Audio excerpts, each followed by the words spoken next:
Jemaat yang terkasih dalam nama Yesus Kristus, kita akan segera memulai kebaktian ibadah pada hari ini, Minggu 26 April 2020.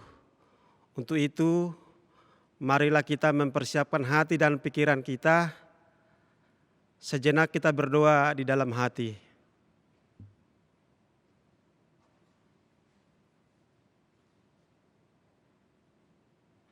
Amin. Kita memuji Tuhan dari Kidung Jemaat nomor 3 ayat 1 dan 2.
Di dalam nama Allah Bapa dan nama anaknya Tuhan Yesus Kristus dan nama Roh Kudus yang menciptakan langit dan bumi. Amin. Bumi penuh dengan kasih setia Tuhan. Oleh karena firman Tuhan, langit telah dijadikan. Bersorak-sorailah hai orang-orang benar dalam Tuhan, sebab memuji-muji itu layak bagi orang-orang jujur. Haleluya.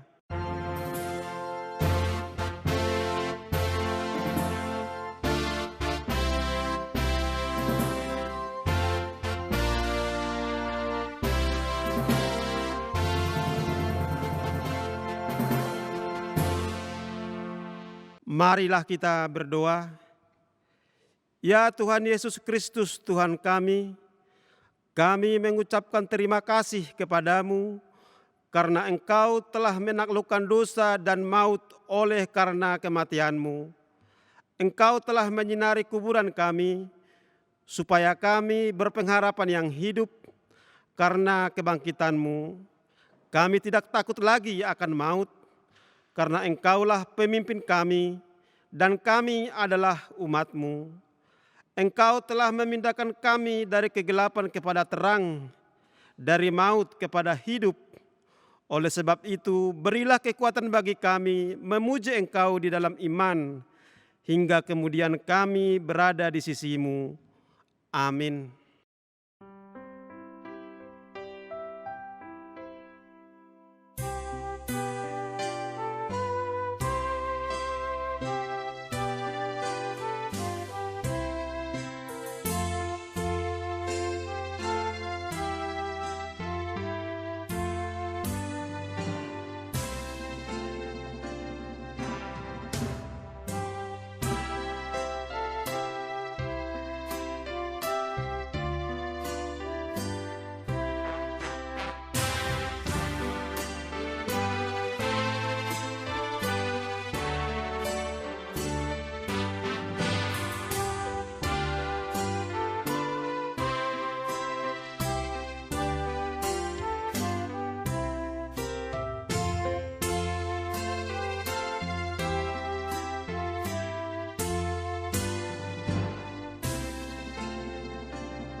Dengarkanlah hukum Tuhan, yaitu hukum yang ketujuh beserta maksudnya.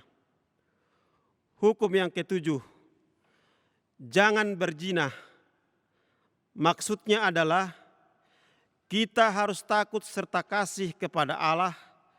Sebab itu kita harus senantiasa hidup suci dan bersih dan bersikap sopan dalam kata dan perbuatan. Orang yang telah berumah tangga harus setia dan saling mencintai. Demikian hukum Tuhan. Marilah kita berdoa meminta kekuatan untuk melakukan hukum Tuhan. Ya Tuhan Allah, kuatkanlah kami untuk melakukan yang sesuai dengan hukum-Mu. Amin.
Marilah kita merendahkan diri untuk mengaku dosa kita. Kita berdoa. Ya Tuhan, Bapa yang Maha Kasih, kami berkumpul bersama-sama berdoa kepadamu, bukan karena kebenaran kami, melainkan hanyalah karena belas kasih-Mu yang besar. Kasihanilah dan ampunilah segala dosa dan kesalahan kami. Bangunkanlah hati dan jiwa kami, supaya kami dapat meninggalkan segala perbuatan kami yang jahat, dan kami beroleh hidup yang baru di dalam Yesus Kristus Tuhan kami. Amin.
Janji Tuhan tentang pengampunan dosa kita.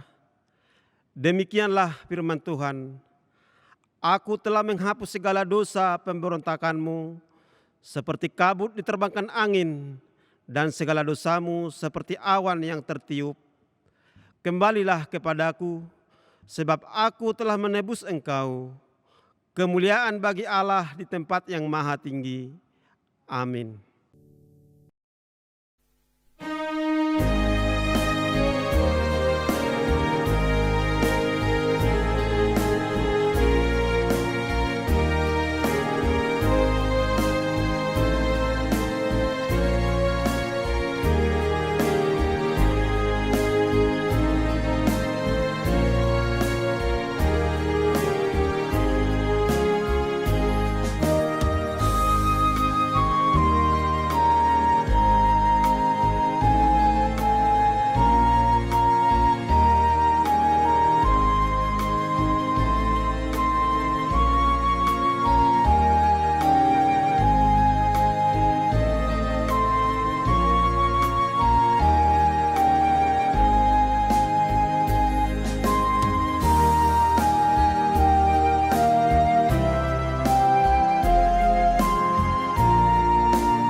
Marilah kita mendengar firman Tuhan yang ditetapkan untuk hari Minggu ini, yaitu dari kitab Bilangan 14 ayat 17 sampai dengan ayat 19. Demikian firman Tuhan.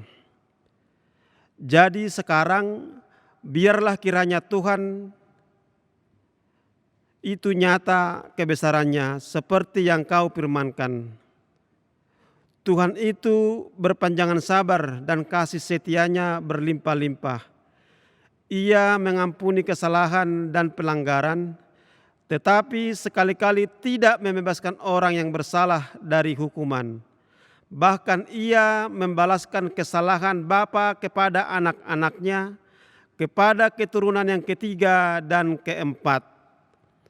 Ampunilah kiranya kesalahan bangsa ini sesuai dengan kebesaran kasih setiamu, seperti engkau telah mengampuni bangsa ini mulai dari Mesir sampai kemari.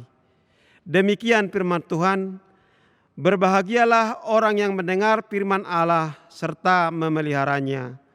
Amin.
Marilah kita bersama-sama mengaku iman kepercayaan kita, sebagaimana teman-teman seiman di seluruh dunia, kita bersama-sama mengucapkannya.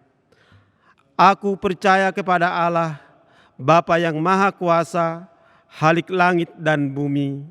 Aku percaya kepada Yesus Kristus, Anaknya yang tunggal Tuhan kita, yang dikandung daripada Roh Kudus, lahir dari anak darah Maria, yang menderita sengsara di bawah pemerintahan Pontius Pilatus, disalibkan, mati dan dikuburkan, yang turun ke dalam kerajaan maut, pada hari yang ketiga bangkit pula dari antara orang mati, naik ke surga, duduk di sebelah kanan Allah, Bapa yang Maha Kuasa, dari sana akan datang kelak untuk menghakimi orang yang hidup dan yang mati.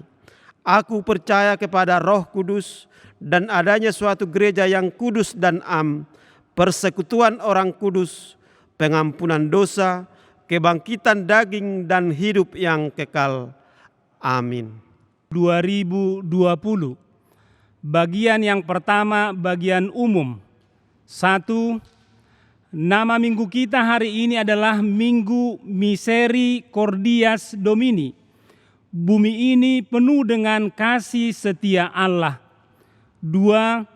Hari ini Minggu 26 April 2020 kita melakukan ibadah di rumah kita masing-masing. 3. Jemaat baru.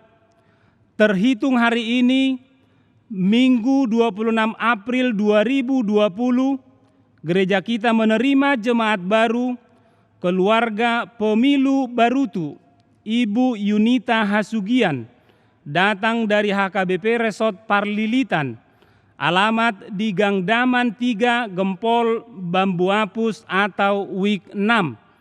Kiranya menjadi jemaat yang setia. 4. Dewan Diakonia Penghiburan. 1. Pada hari Rabu tanggal 22 April 2020 yang lalu, gereja kita telah mengadakan penghiburan kepada keluarga si tua R. Rumah Horbo Ibu Boru Panjaitan karena orang tua mereka meninggal dunia di waktu yang lalu. Alamat mereka di Jalan Reformasi, Pinang Ranti atau Wik 1. Nomor 2 sampai dengan nomor 12 dapat kita baca pada warta secara tertulis. 5. Parhalado HKBP Taman Mini senantiasa mendoakan kiranya jemaat HKBP Taman Mini selalu dalam keadaan sehat dan selalu dalam perlindungan Tuhan Yesus Kristus. 6. Jika ada perubahan dalam kegiatan di gereja, kami akan menginformasikan melalui WA atau media komunikasi lainnya. 7. Warta keuangan dibuat dalam lembaran tersendiri yang akan dibagikan melalui WA Group yang ada di HKBP Taman Mini. 8. Persembahan jemaat yang telah dimasukkan ke dalam amplop diserahkan kepada si tua wiknya masing-masing. Demikianlah warta jemaat pada minggu ini.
Damai sejahtera dari Allah Bapa yang melampaui segala akal dan pikiran manusia, kiranya menerangi hati dan pikiranmu di dalam Yesus Kristus Tuhan kita.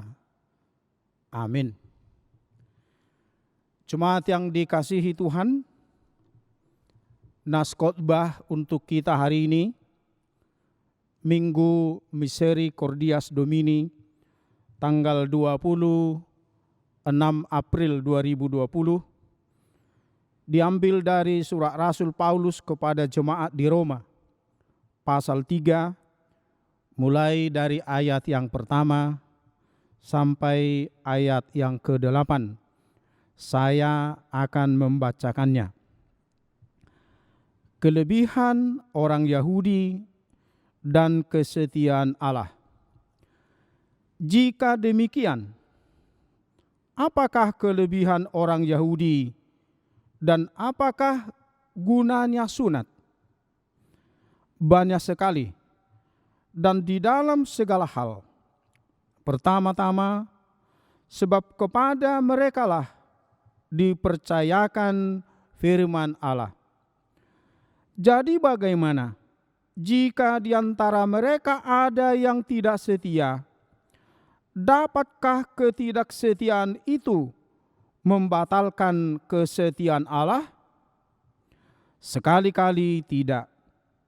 Sebaliknya, Allah adalah benar, dan semua manusia pembohong, seperti ada tertulis, supaya engkau ternyata benar dalam segala firman-Mu, dan menang jika engkau dihakimi. Tetapi jika ketidakbenaran kita menunjukkan kebenaran Allah, apakah yang akan kita katakan? Tidak adilkah Allah? Aku berkata sebagai manusia, jika ia menampakkan murkanya? Sekali-kali tidak. Andai kata demikian, bagaimanakah Allah dapat menghakimi dunia? Tetapi jika kebenaran Allah oleh dustaku semakin melimpah bagi kemuliaannya, mengapa aku masih dihakimi lagi sebagai orang berdosa? Bukankah tidak benar fitnahan orang yang mengatakan bahwa kita berkata, marilah kita berbuat yang jahat, supaya yang baik timbul daripadanya. orang semacam itu sudah layaknya mendapat hukuman. Demikian pembacaan firman Tuhan. Saudara-saudara yang kekasih dalam nama Yesus Kristus, jika ada orang menerima berkat, merasa menerima sesuatu yang besar dari Tuhan, biasanya apa yang dilakukan? Yang kita lihat saudara-saudara, katakanlah pertambahan usia.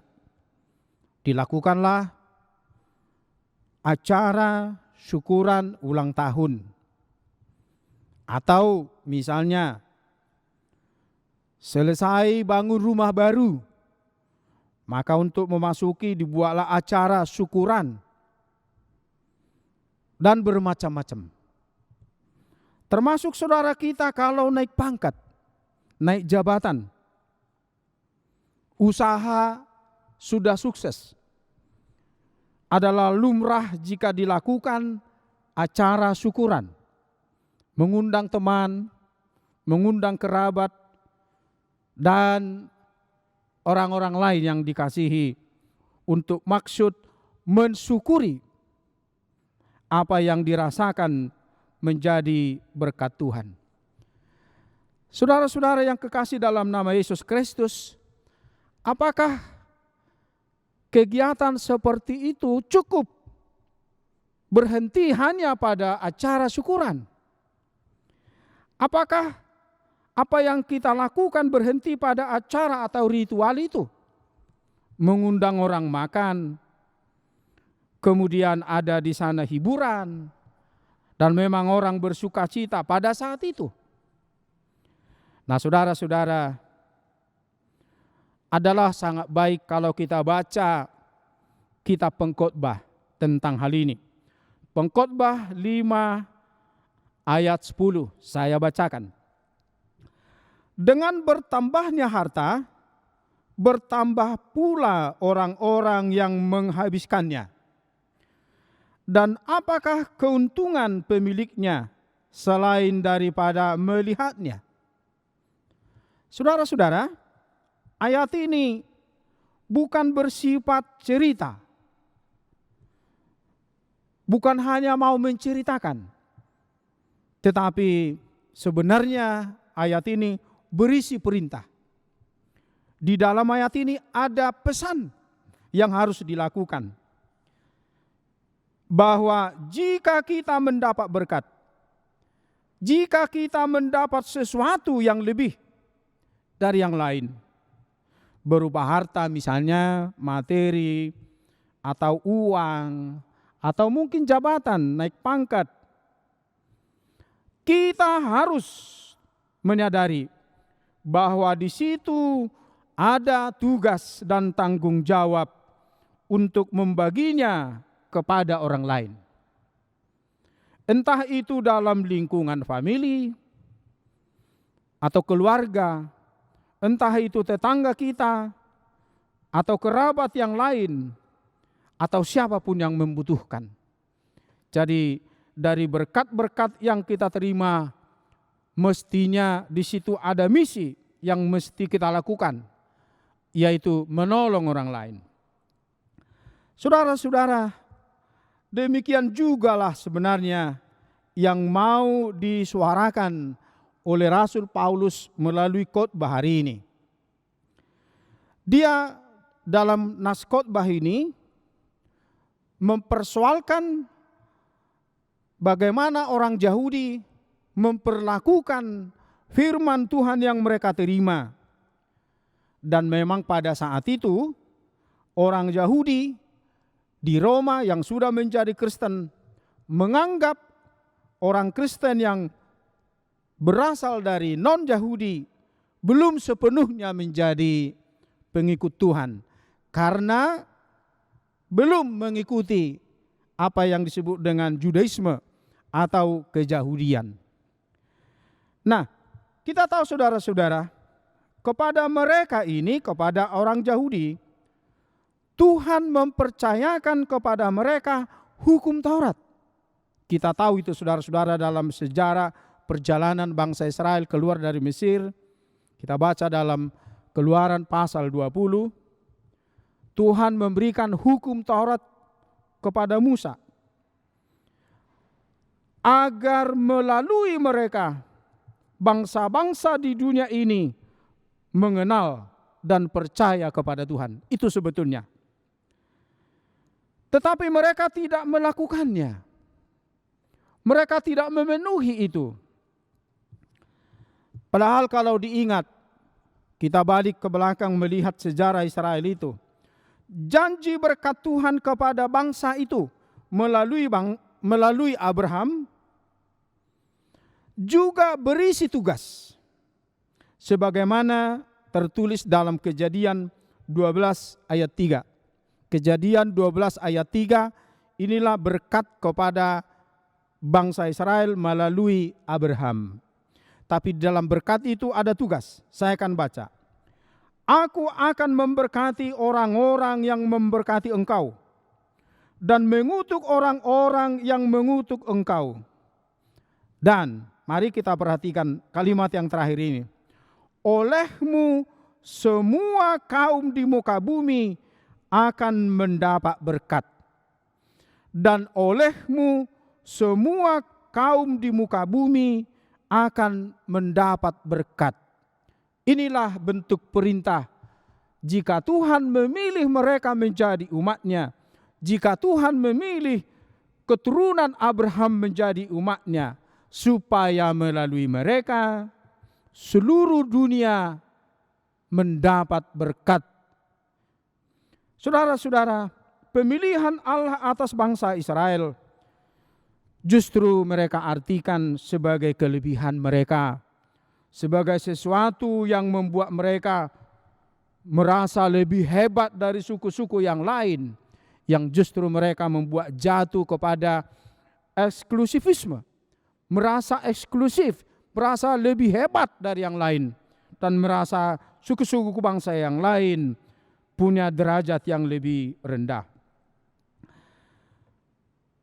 Saudara-saudara, memasuki agama Yahudi kita tahu, atau kita katakan memasuki komunitas Yahudi, bangsa pilihan Allah itu, ada banyak persoalan, ada kesulitan-kesulitan. Karena apa? Hukum Taurat yang Tuhan berikan kepada mereka sudah dijadikan menjadi satu alat, membuat mereka menjadi sebuah bangsa yang mereka anggap lebih hebat. Maka setiap orang harus mengakui dan mengikuti cara-cara yang mereka lakukan, yaitu sunat. Dengan cara sunat sama dengan mempersulit suku-suku bangsa lain masuk ke dalam agama Yahudi, mempersulit suku-suku bangsa lain mengenal Allah, mempersulit orang-orang lain untuk mendapat berkat dari firman Tuhan, dari hukum Taurat yang Tuhan berikan kepada manusia melalui umat Israel. Oleh sebab itu saudara-saudara, hampir tidak ada orang yang dari non-Yahudi yang mengenal Allah yang maha besar itu melalui agama Yahudi. Mereka tidak menebarkan, mereka tidak mengkhotbahkan, mereka tidak mengajarkan nilai luhur hukum Tuhan itu. Mereka tidak menebarkan nilai hukum Taurat yang luhur itu kepada bangsa-bangsa lain. Dengan kata lain, mereka tidak setia atas firman Allah yang mereka terima. Itu yang dimaksudkan Paulus di dalam ayat 3 nas khotbah hari ini. Nah saudara-saudara, sebenarnya dikatakan, diakui oleh Paulus bahwa bangsa Israel itu punya kelebihan. Kita lihat di dalam Roma pasal 2 ayat 29 sebelum nas khotbah ini, saya baca.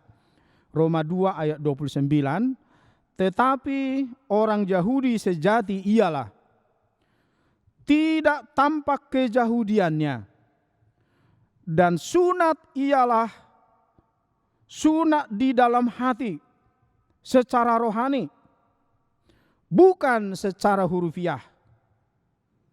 Saudara-saudara, sebenarnya kalau mereka lakukan itu, mestilah akan menambah nilai bagi mereka sendiri dan menjadi berkat bagi orang lain.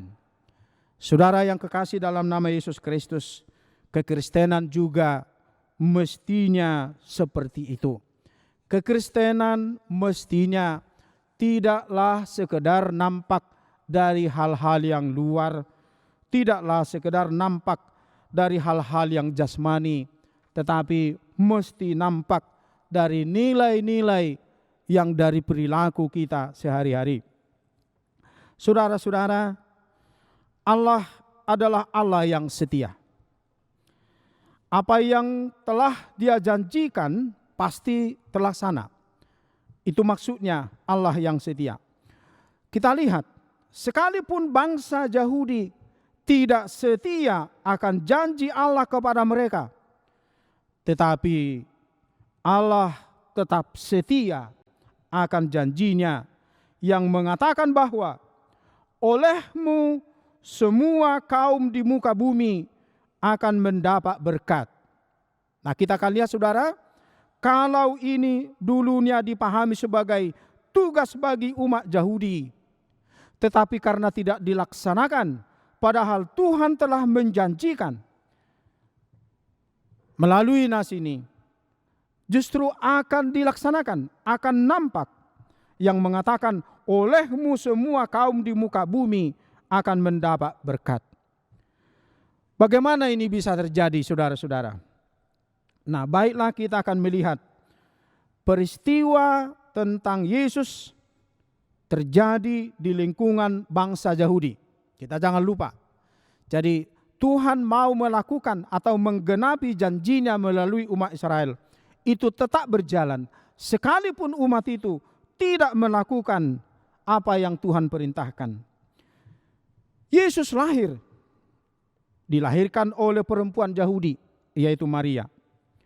Yesus dibesarkan dan berkarya di tengah-tengah bangsa Yahudi. Dan oleh bangsa Yahudi, Yesus disalibkan sampai mati. Saudara, barusan kita merayakan bahwa kisah tentang Yesus tidak berakhir di kuburan. Dia bangkit, dia hidup kembali, dan naik ke sorga yang beberapa minggu akan datang kita akan rayakan.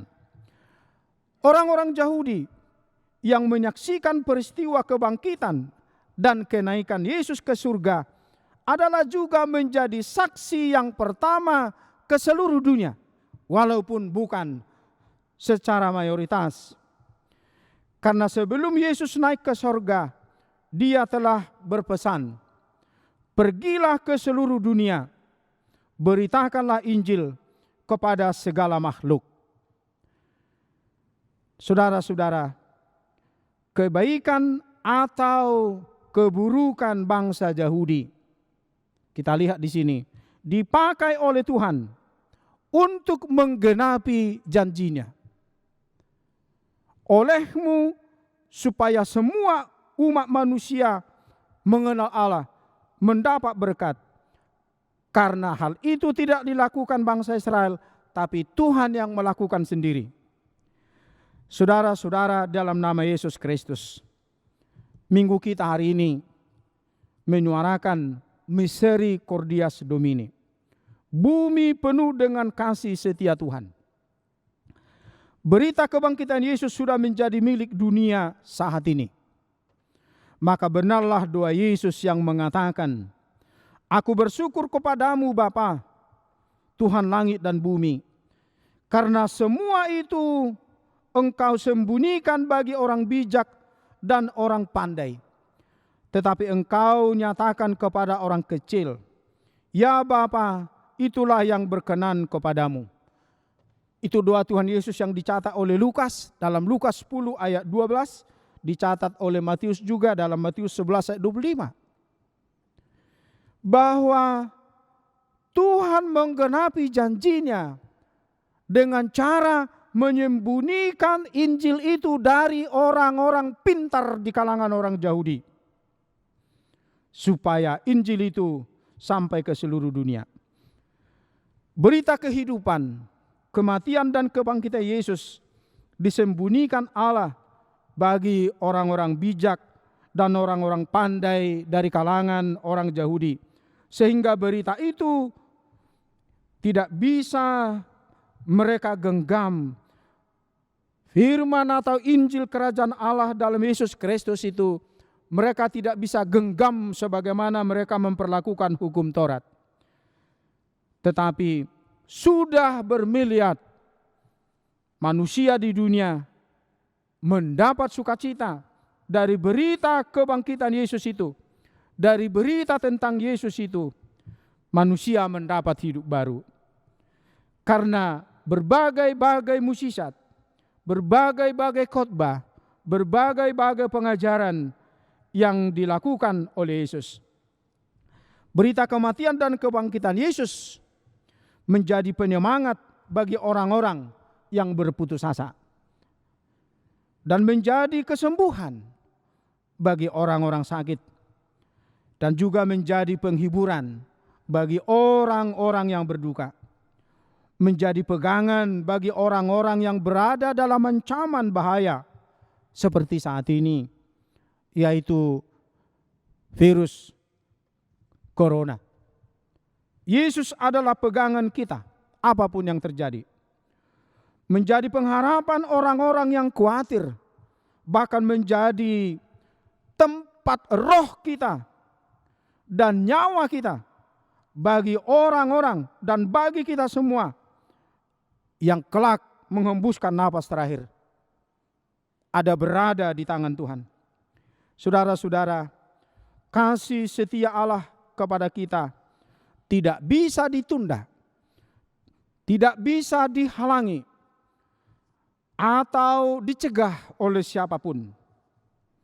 Dia adalah Maha Kuasa yang mampu melaksanakan janjinya, yang mampu menggenapi janjinya kepada siapapun. Saudara kekasih dalam nama Yesus Kristus, disinilah letaknya kesetiaan Tuhan menjadi sukacita, menjadi pengharapan, menjadi kekuatan, menjadi semangat hidup kita, sehingga apapun yang kita hadapi dalam hidup ini. Tapi ingat, janji Tuhan kepada kita masing-masing tetap akan digenapi. Selamat menghadapi kesulitan ini di dalam kekuatan Tuhan. Dan kita semua percaya bahwa hidup kita ada di tangan Tuhan. Amin. Kita berdoa. Terima kasih Bapa di surga atas firman-Mu melalui hamba-Mu Paulus, bahwa kesetiaan-Mu melampaui segala akal dan pikiran manusia, melampaui segala kekuatan dunia. Bagaimanapun kejahatan, bagaimanapun kenakalan manusia, janji-Mu akan Engkau genapi bagi orang-orang kepada siapa Engkau berjanji. Itulah harapan kami, itulah pegangan kami, itulah iman kami, sehingga kami tidak akan mau goyah apapun yang kami hadapi dalam hidup ini. Berkati firman-Mu Tuhan, agar kami kuat, agar kami bersukacita, agar kami punya semangat, punya spirit menghadapi kehidupan ini. Terlebih Tuhan, dalam ancaman COVID-19 ini, kami harus berdiam di rumah. Tuhan, Engkau melihat kami semua. Bapa di surga, kami telah mendengarkan warta Jumat hari ini. Kiranya Tuhan memberkati itu semua menjadi kemuliaan bagi-Mu. Jemaat ini bertambah satu keluarga. Biarlah mereka menjadi anggota jemaat yang baik, yang hidup di tengah-tengah jemaat ini, HKBP Taman Mini. Kami tidak lupa berdoa Tuhan untuk seluruh anggota jemaat maupun perhalado. Jika ada yang kurang sehat hari ini, yang harus terbaring di rumah maupun di rumah sakit, mulai dari anak kecil sampai yang lansia. Tuhan tolong sembuhkan mereka. Kami tidak punya kesempatan dalam kondisi ini untuk menyapa mereka lebih dekat di tempat berbaring mereka karena keadaan ini. Biarlah doa kami ini Tuhan kamu dengar untuk menyertai mereka. Berkati semua peralatan, semua obat, semua usaha agar menjadi kesembuhan. Tapi yang utama Tuhan, Engkau perhadapkan wajah-Mu kepada mereka agar mereka sadar bahwa Tuhan ada di dekat mereka masing-masing, sehingga tidak ada yang berputus asa. Bagi keluarga-keluarga, berikan mereka sukacita, kesabaran dan ketabahan untuk mengurusnya masing-masing. Kami juga berdoa Tuhan untuk banyak anggota jemaat, bahkan seluruh masyarakat yang semakin menghadapi kesulitan ekonomi karena keadaan ini, tidak bisa bekerja di luar rumah. Bapa di surga, kami tidak mampu menolong mereka. Kami serahkan kepada Tuhan. Tolonglah mereka Tuhan, karena kuasa-Mu melebihi segala kekuatan kami. Jika kami tidak mampu, jika pemerintah tidak mampu, tetapi Engkau mampu dengan cara-Mu, dengan kuasa-Mu yang ajaib itu. Bapa di surga, bagi saudara-saudara, anggota jemaat maupun masyarakat umum yang belum mendapat bantuan baik dari komunitas-komunitas kecil maupun pemerintah, biarlah mereka tabah, biarlah mereka kuat. Tuhan, kami berdoa untuk pemerintah kami agar mereka tetap kuat dan di dalam satu hati menghadapi situasi ini. Dengan demikian, kami sebagai bangsa dan negara menghadapinya bersama-sama. Dan biarlah keadaan ini mempersatukan kami semua di dalam kasih persaudaraan sebangsa dan setanah air. Demikian semua orang Kristen di seluruh dunia, Tuhan jamah melalui firman-Mu, melalui Roh Kudus-Mu, agar kami sadar bahwa Engkau sedang berbicara kepada seluruh umat manusia, sehingga kami tidak akan melihat persoalan ini hanya dari sudut ilmu pengetahuan dan teknologi. Biarlah ini kami renungkan, Tuhan menyapa kami, agar kami semakin mendekatkan diri kepada-Mu. Bapa di surga, kami sadar bahwa kami adalah orang-orang lemah, orang-orang berdosa. Ampunilah kami Tuhan, agar kami layak menjadi anak-anak-Mu yang mempunyai segala kekayaan-Mu. Di dalam Yesus Kristus Tuhan kami. Amin.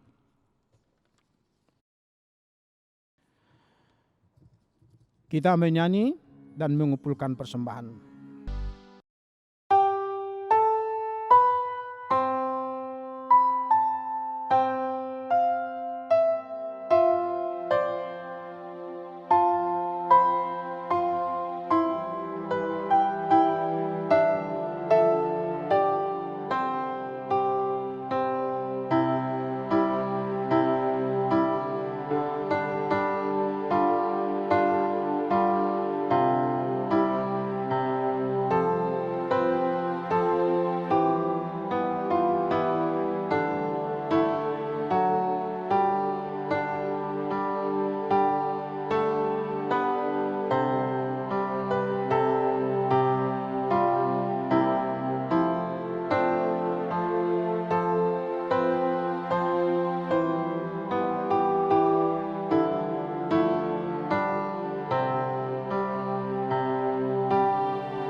Untuk menyerahkan persembahan kita kepada Tuhan. Ya Allah Bapa kami yang di surga, kami mengaku bahwa Tuhan adalah sumber dari segala karunia yang melimpah dalam kehidupan kami masing-masing. Sebagian dari karunia itu kami serahkan kembali sebagai persembahan kepada Tuhan. terima dan berkatilah persembahan umat-Mu ini, agar dapat kami pergunakan untuk pekerjaan dan pelayanan kerajaan Tuhan di dunia ini. Bukalah hati kami untuk mengenal betapa banyak berkat dan karunia yang kami peroleh dari Tuhan, supaya kami senantiasa bersyukur kepadamu. Di dalam nama Yesus Kristus Tuhan kami. Amin.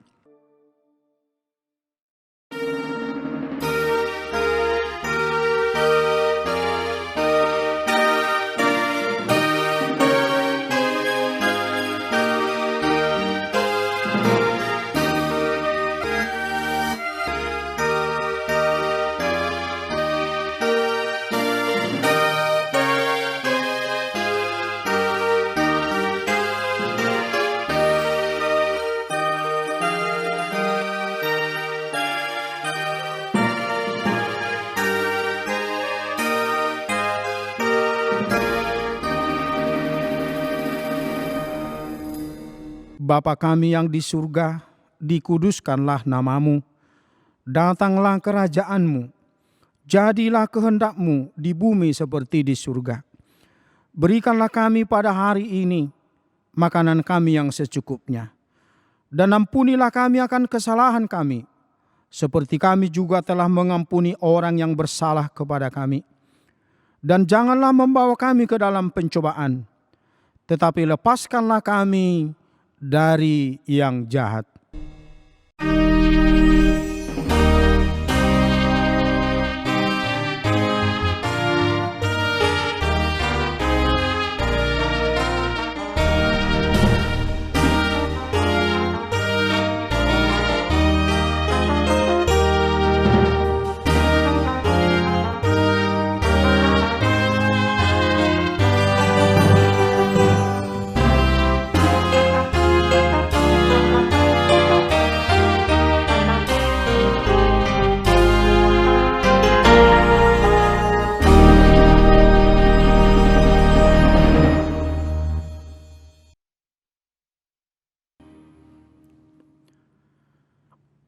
Tuhan memberkati engkau dan melindungi engkau.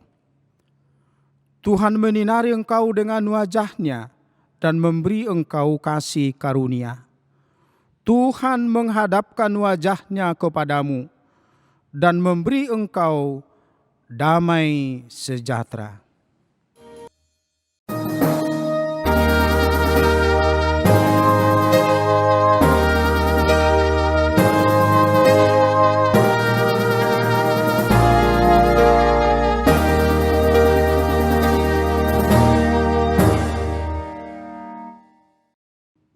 Jemaat Tuhan, HKBP Taman Mini, ibadah minggu kita telah selesai. Kami dari Majelis Jemaat HKBP Taman Mini menyampaikan selamat hari Minggu kepada kita semua dan tetap sabar, sukacita dalam Tuhan, sekalipun kita harus berdiam diri di rumah. Sekali lagi kami mengucapkan Salam, kita sama-sama. Salam, Tuhan memberkati.